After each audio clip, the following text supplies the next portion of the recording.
mematangkan Ranperda Perlindungan Petani serta Ranperda Pelestarian Kebudayaan di Kabupaten Kudus, Pansus 2 DPRD Kudus menghadirkan langsung stakeholder terkait, mulai dari perwakilan pelaku petani hingga perwakilan Gapoktan dan pelaku budaya mulai dari pemerhati budaya hingga pelestari budaya lokal.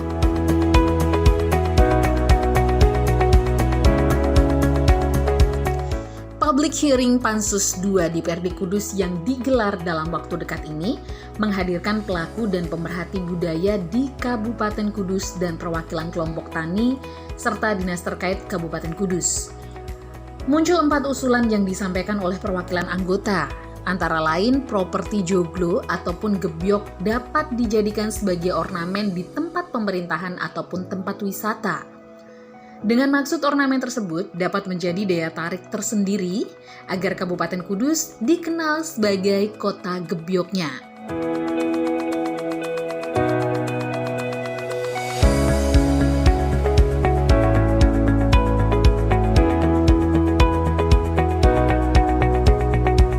Selain itu, terbang papat yang harus dilestarikan, bordir icik dan juga batik khas Kudus yang dapat diimplementasikan dengan dijadikan sebagai seragam kerja untuk ASN. Sementara Perda Inisiatif DPRD Kabupaten Kudus tentang perlindungan petani bakal mengatur soal pembentukan Badan Usaha Milik Daerah atau BUMD yang nantinya bertugas melakukan penyerapan gabah petani saat panen raya yang biasanya harganya turun. Dengan adanya BUMD di bidang perdagangan tersebut, diharapkan dapat menyerap gabah petani saat panen raya dengan harga sedikit lebih tinggi dibandingkan harga pasaran, sedangkan penjualannya bisa dilakukan saat harga naik.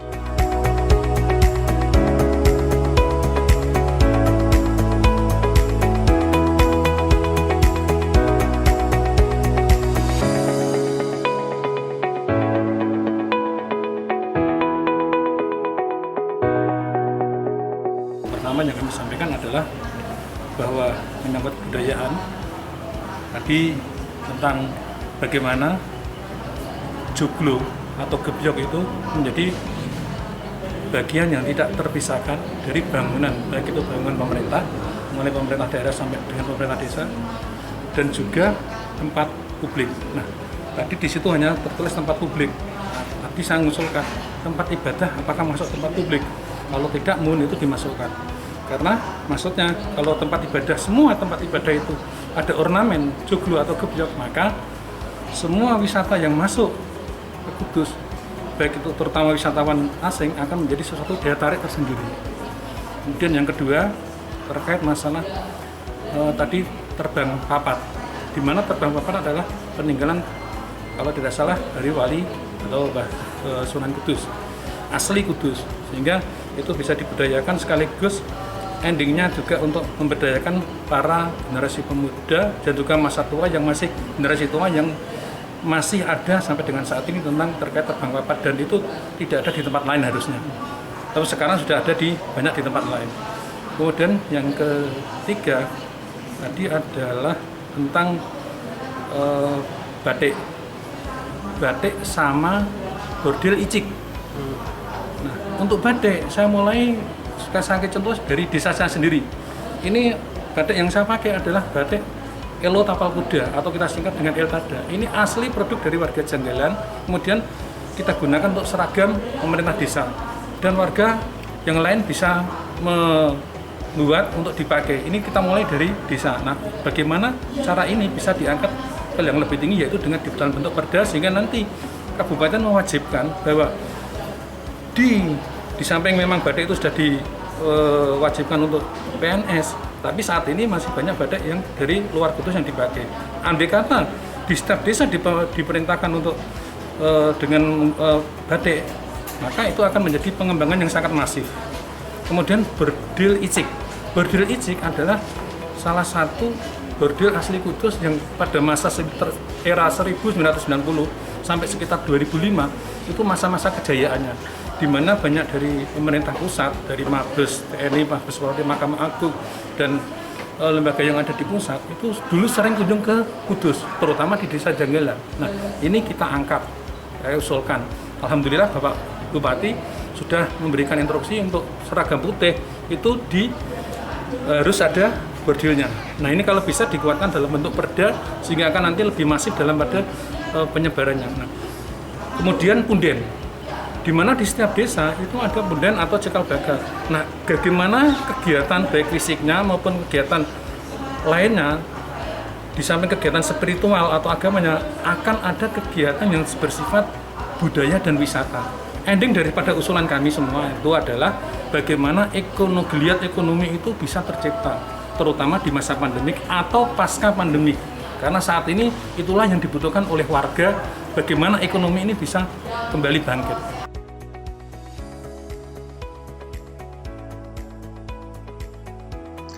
Ketua Panitia Khusus atau Pansus 2 DPRD Kudus, Aris Suliono mengatakan, memastikan Perusda tersebut akan mendapatkan keuntungan, minimal bisa menjual sesuai harga pembelian sehingga tidak sampai merugi. Dengan adanya Perusda tersebut, harapannya ada kehadiran pemerintah daerah untuk ikut mengendalikan harga gabah saat panen raya yang dipastikan turun tajam. Yang partai iring ini pada dasarnya teman-teman seniman di Kabupaten Kudus itu berharap agar yang pertama seni atau peninggalan-peninggalan di Kabupaten Kudus itu bisa dimunculkan kembali. Sebagai contoh, joglo, biok joglo yang identik milik Kudus itu ornamen-ornamennya dari pemerintahan desa sampai ke kabupaten, instansi swasta nantinya bisa dikasih ornamen joglo. Ya tahu bahwa secara nasional bahwa Kudus itu joglo dari Kudus. Salah satunya itu. Kalau pertanian dari kita dan keinginan dari tokoh-tokoh tani itu ada salah satu tentang pengendalian harga. Di situ bahwa ketika nanti pada waktu panen raya dan harga turun, itu pemerintah daerah bisa turut di dalamnya, yaitu dengan membeli barang itu. Dalam hal ini sesuai harganya yang agak tinggi, yaitu dengan adanya Perusda Perdagangan. Perusda Perdagangan dalam hal ini nanti ketika harga itu turun akan dibeli oleh pemerintah, nanti ketika harga tinggi biar itu dijual oleh pemerintah, begitu. Jadi untuk mengendalikan harga yang pertama. Yang kedua tentang banjir.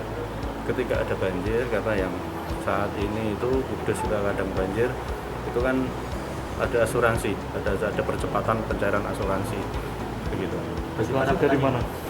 Asuransinya Desindo. Kabupaten apa pusat? Kalau anggarannya dari pusat, anggarannya dari pusat. Kayak semacam ganti rugi gitu ya? Ganti rugi diasuransikan. Untuk terkait lahannya itu yang lebih paham ada dinas pertanian, tapi ada di sini. Kemarin yang pertanian juga? Pertanian juga. Responnya apa untuk yang Perusda itu? Bagaimana sama? Ini gimana? Respon pertanian bagus. Dan kemarin juga kita menghadirkan dari dinas perdagangan juga, karena itu ya kalau memang pemerintah ingin masuk di dalamnya, artinya dalam hal ini ada di masyarakat petani ketika petani itu baru susah, maka itu harus dilakukan oleh pemerintah daerah. Perusda perdagangan itu siap Perusda rugi perdagangan. Tidak rugi. Bisnis. Tidak rugi. Jadi begini, Perusda perdagangan akan membeli barang ketika harga turun akan dibeli agak tinggi, nanti di situ dijual ketika harga naik. Dijual akan naik. Sudah HPP.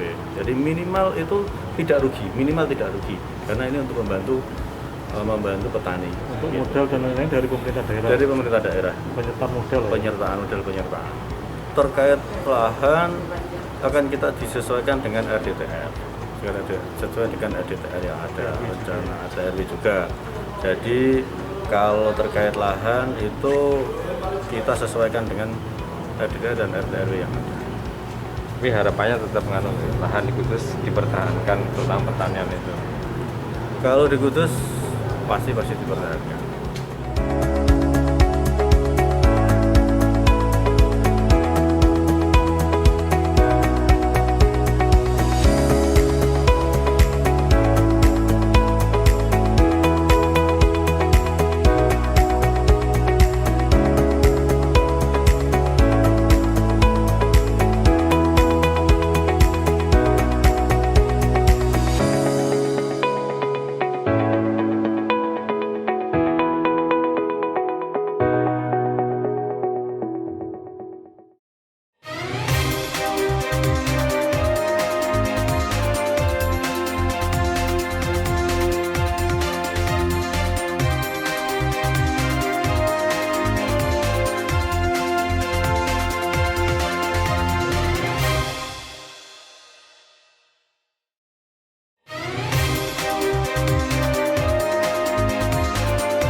Empat ranperda yang tengah digodok oleh Pansus 1 dan 2, saat ini perda mengenai pencegahan penanggulangan penyakit menular, serta perda perlindungan dan pemenuhan hak-hak penyandang disabilitas, ranperda difabel yang merupakan perda inisiatif DPRD Kabupaten Kudus, diusulkan agar mengatur tentang kewajiban perusahaan mempekerjakan tenaga kerja difabel, agar mereka juga memiliki peluang bekerja di perusahaan, serta kesempatan pendidikan yang layak bagi mereka. Sedangkan ranperda pencegahan penanggulangan penyakit menular nantinya dapat mengurangi efek yang timbul dari penyakit menular.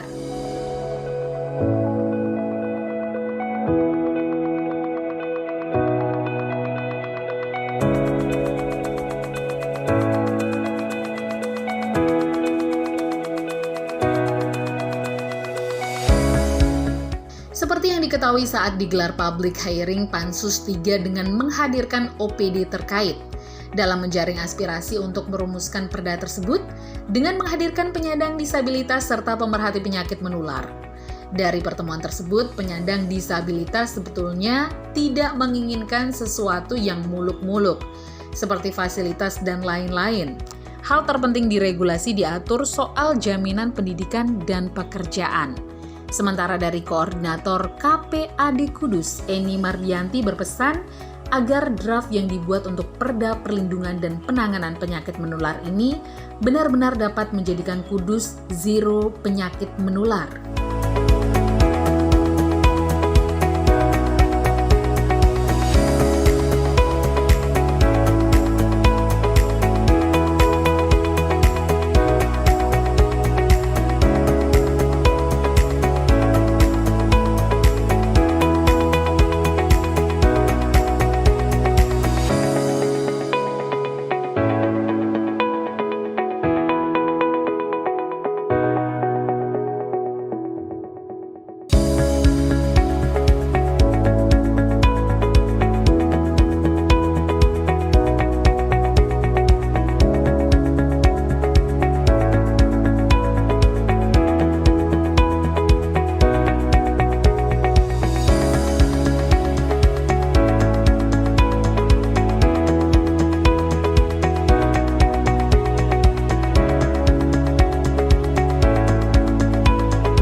Ketua Pansus 3 Endang Kursistiani menyampaikan pembahasan perda di Pansus 3 ini akan panjang lantaran ada perkembangan dinamika di lapangan.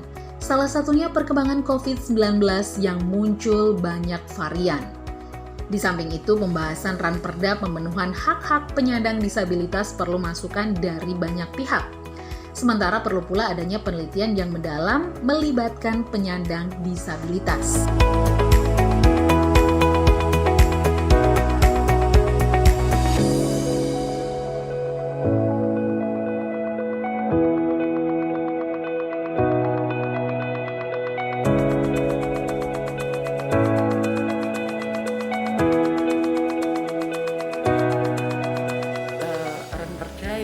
Oleh Pansus 3 itu satu, perlindungan dan pemenuhan hak penyandang disabilitas, yang kedua adalah pencegahan penyakit menular. Jadi yang pertama untuk perlindungan dan pemenuhan hak disabilitas, seperti kita ketahui bahwa penyandang disabilitas itu seperti kita juga, yaitu warga negara Kabupaten Kudus yang mempunyai hak dan kewajiban serta kedudukan yang sama berlandaskan atas Undang-Undang Dasar Negara Republik Indonesia. Jadi mereka harus dilindungi haknya, karena selama ini kita melihat bahwa dalam penyelenggaraannya atau dalam prakteknya banyak yang tidak terpenuhi, artinya diskriminasi itu tetap ada. Oleh karena itulah kita dari DPRD Kudus berinisiasi untuk membuat perda ini dalam rangka pemenuhan dan perlindungan hak-hak saudara kita disabilitas. Kalau untuk penanggulangan dan pencegahan penyakit menular, seperti kita ketahui bahwa salah satu kesejahteraan masyarakat suatu kabupaten kota bisa dilihat dari tingkat kesehatan masyarakat di kabupaten kota itu. Bagaimana penyakit menular itu bisa menyebabkan kesakitan, kemudian kematian, kecacatan yang luar biasa. Dan akibat lebih lanjut adalah efek yang timbul dari adanya penyakit menular itu. Apalagi kalau penyakit menular itu bisa menimbulkan pandemi. Jadi hal ini berkaitan dengan banyak hal, misalnya pencegahan. Seperti waktu kemarin waktu pabrik Herit, bahwa pencegahan itu kita dengarkan dari pegiat pendamping HIV ya, bahwa jangan hanya ketika sakit kita obati, tapi bagaimana pencegahannya. Jadi untuk pencegahan penyakit menular ini memang biayanya tidak sedikit. Seperti misalnya TB, HIV itu memang selama ini di cover oleh APBN, biayanya cukup besar tiap bulannya. Nah, moga-moga perubahan pembiayaan ini tidak berubah, karena kalau di APBD bukan main, biayanya sangat tinggi. Ini masih dalam pembahasan. Sebetulnya kita berharap bahwa kita sudah bisa melakukan studi banding ya, kita bisa melihat perda yang sama di kabupaten atau kota lain. Tetapi karena PPKM-nya diperpanjang, jadi kita bisa studi banding sementara dengan membaca perda daerah lain yang kira-kira bisa sama dengan di Kudus itu. Harapannya ya kalau perda ini bisa segera terrealisasi, bisa terwujud secepatnya, ya moga-moga Agustus bisa selesai dan bisa kita konsulkan ke gubernur ya untuk dapatkan koreksi. Dan yang benar-benar saya titik beratkan adalah nanti peran dari, kalau di Satpabel itu peran dari Komisi Disabilitas Daerah yang akan bisa berperan aktif ya, karena di dalamnya ada akademisi, ada pemuda, ada swasta, kemudian ada organisasi sosial yang nanti akan sangat memerhatikan apakah perda ini bisa berjalan dengan baik tidak, sehingga penghormatan kita, wujudnya adalah penghormatan kita terhadap hak-hak saudara kita yang disabilitas itu bisa terpenuhi.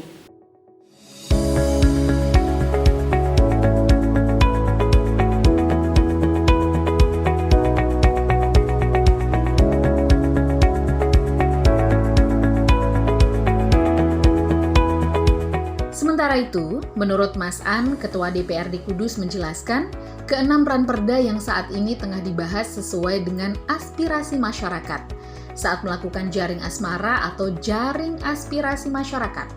Sedangkan usulan masyarakat tersebut tentang penguatan petani dalam bentuk perda yang menyangkut sistem pengairan hingga ketersediaan pupuk serta pasca panen nantinya.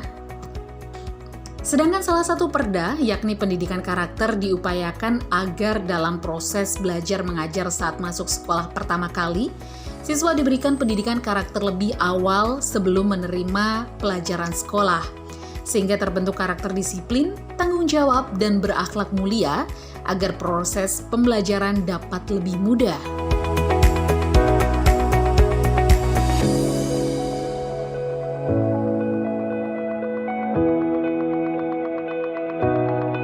Jadi sudah beberapa hari yang lalu kita melakukan pembahasan 6 ranperda.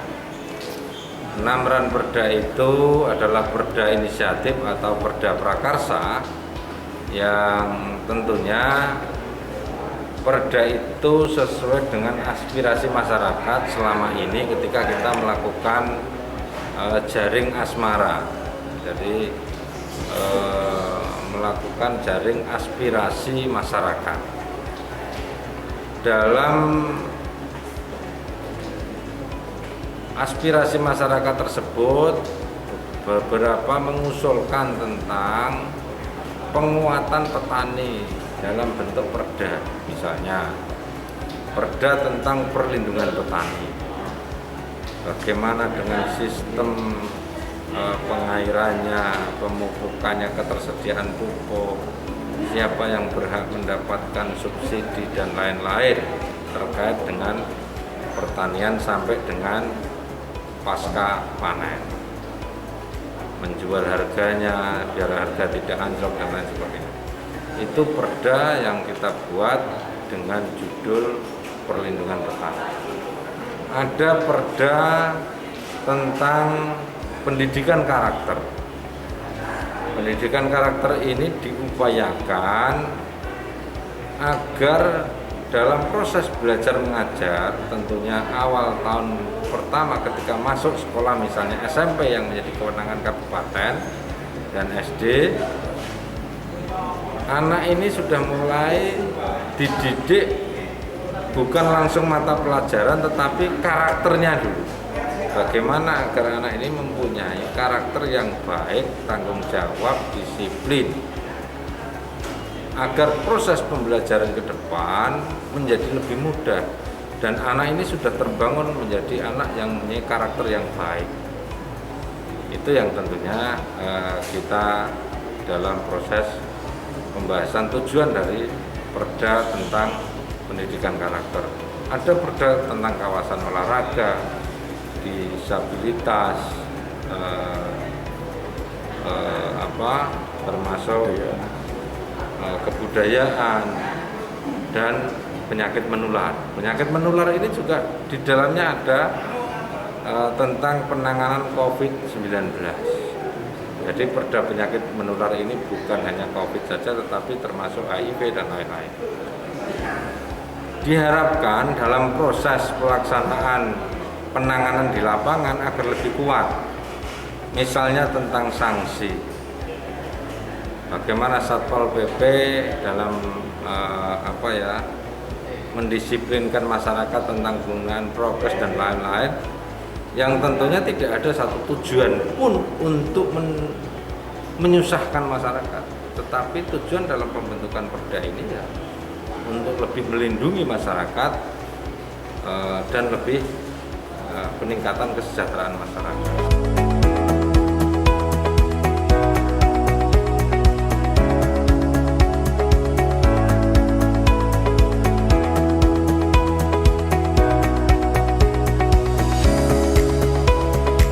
Dengan akan terbentuknya Perda Inisiatif DPRD Kudus ini, nantinya dapat melindungi masyarakat Kabupaten Kudus serta mensejahterakan warga Kudus, serta akan bermanfaat untuk masyarakat Kabupaten Kudus.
Badan Pembentukan Peraturan Daerah DPRD Kudus akhirnya menggulirkan 6 ranperda inisiatif untuk dibahas bersama eksekutif.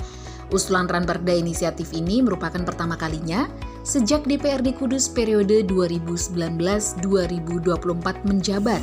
Untuk membahas lebih dalam ranperda tersebut, pimpinan DPRD Kudus membentuk panitia khusus dibagi menjadi 3 yang terdiri dari anggota DPRD Kudus.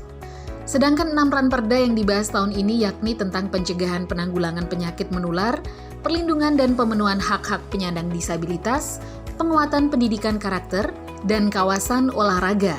Untuk 2 ranperda lainnya yakni pelestarian kebudayaan dan ranperda perlindungan petani.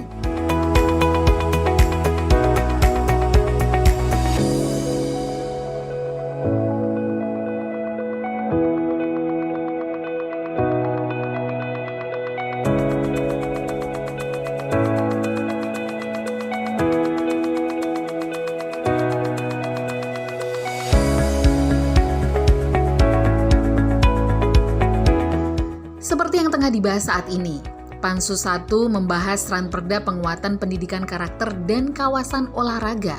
Pansus 2 membahas Ranperda pelestarian kebudayaan dan Ranperda perlindungan petani. Dan Pansus 3 membahas Ranperda perlindungan dan pemenuhan hak-hak penyandang disabilitas.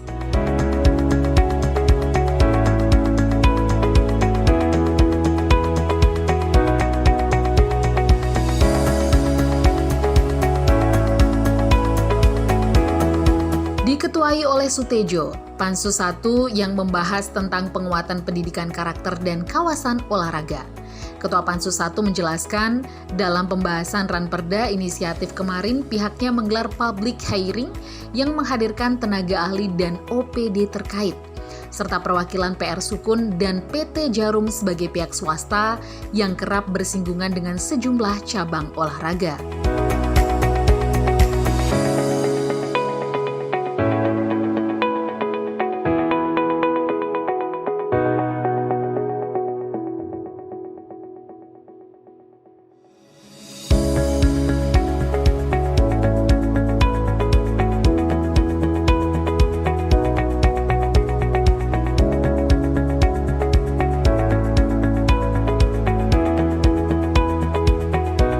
Menurut Soetedjo, budi pekerti yang luhur atau karakter anak dari orang tua saat ini sangatlah kurang, sehingga sangat berpengaruh pada karakter siswa. Sehingga DPRD Kudus membuat perda inisiatif muatan pendidikan karakter di lingkungan sekolah. Sehingga putra-putri penerus bangsa ini benar-benar menjadi generasi bangsa yang ketimuran atau berakhlak mulia. Sedangkan indikator karakter dirumuskan sesuai jenjangnya dengan beberapa poin, sesuai penjabaran nilai inti Gus Jigang yang aktualitas.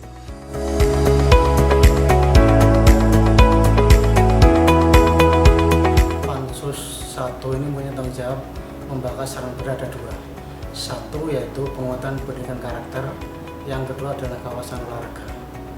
Nah ini Pansus 1 baru mulai dari Senin 1 minggu yang lalu sampai sekarang masih fokus membahas penguatan pendidikan karakter.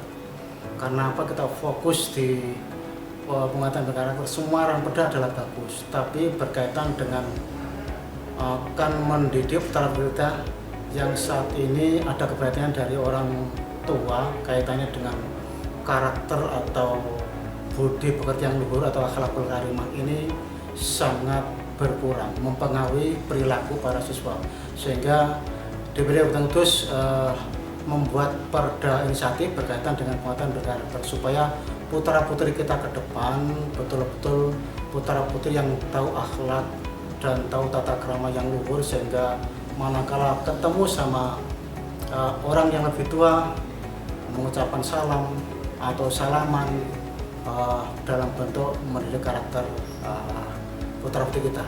Ini sangat penting supaya nanti Ranperda tersebut betul-betul menghasilkan Ranperda yang berkualitas, dan tentunya nanti ada manfaat yang diperoleh oleh para siswa sehingga akan merubah Kudus menjadi sesuai harapan para siswa kita, pendahulu kita, yaitu Kudus yang religius. Poinnya salah satunya adalah di semua kegiatan atau usaha di ruang lingkup pendidikan ini mengatur tentang filosofi Gus Jigang. Gus Jigang sebagai acuan dasar untuk sebuah kegiatan. Gus Jigang ini sangat penting dalam bentuk nguri-nguri tradisi atau budaya para sesepuh kita yang sudah diwariskan oleh para generasi yang sekarang ini. Kaitan dengan karakter, kita fokus bukan hanya kepada pendidikan formal saja, formal, non formal, dan bahkan kepada masyarakat, agar semua komunitas nanti di dalam lingkungannya juga membentuk para siswa. Kenapa? Siswa ini dididik hanya sekitar 5 jam misalnya. Nah, selebihnya yang waktu yang panjang kan kembali kepada orang tua. Maka orang tua dan sekitarnya ini juga ikut membantu dalam perjalanan pendidikan karakter ini. Itu yang paling terpenting. Nah, jadi prinsip dasar pendidikan keagamaan di Kudus ini betul-betul sangat penting dalam rangka membentengi putra-putri kita dari pengaruh luar yang dianggap bisa membuat putra kita menjadi terpengaruh. Nah, ini salah satu benteng yang kita siapkan. Sementara terkait kawasan olahraga Ranperda tersebut nanti adalah peningkatan keterlibatan swasta dalam memajukan olahraga di Kabupaten Kudus. Mulai dari penambahan sarana prasarana fasilitas olahraga hingga pemberdayaan sumber daya manusia asli Kudus untuk lebih berprestasi di kancah olahraga.